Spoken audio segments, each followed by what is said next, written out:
Alabama voters head to the polls tomorrow in a hotly contested Senate race. Republican Roy Moore dogged by sexual harassment allegations, and Democrat Doug Jones are vying for the seat vacated by Attorney General Jeff Sessions.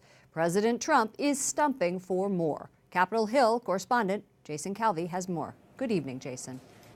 Good evening, Lauren. Alabama is reliably Republican. Donald Trump in 2016 won the state by 28 points. But the latest Fox News poll has Republican Roy Moore down by 10 points. Moore denies the sexual harassment claims against him, including that he molested a 14-year-old girl. But now the firebrand conservative makes one final pro-life push.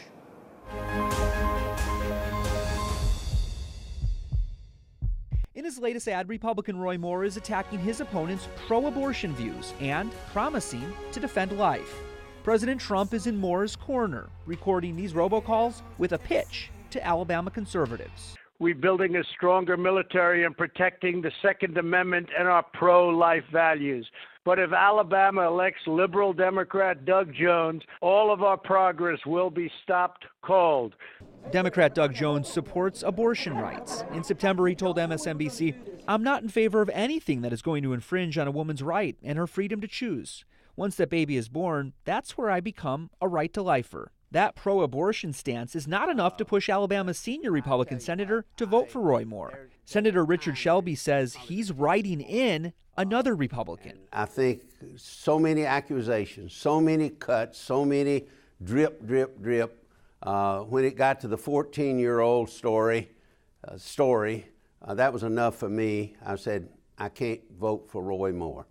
Doug Jones is using that to his advantage. He says that Alabama deserves better than Roy Moore. That's Senator Shelby. And he said so much more, and he didn't have to.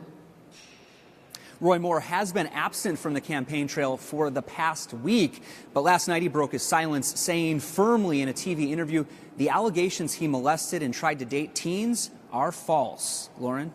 President Trump isn't the only national figure involved in this race. Former President Obama, who doesn't often weigh in on politics, seems to be tipping the scales, or trying to, by making calls on behalf of Democrat Doug Jones. What is at stake? Republicans barely have a majority in the Senate with only 52 GOP Senate seats. President Trump and his party say they cannot afford to lose the Alabama seat. Senator Shelby says it'll all come down to tomorrow's voter turnout. And it looks like weather won't get in the way, with no rain or snow expected on Election Day. Capitol Hill correspondent Jason Calvi, thank you.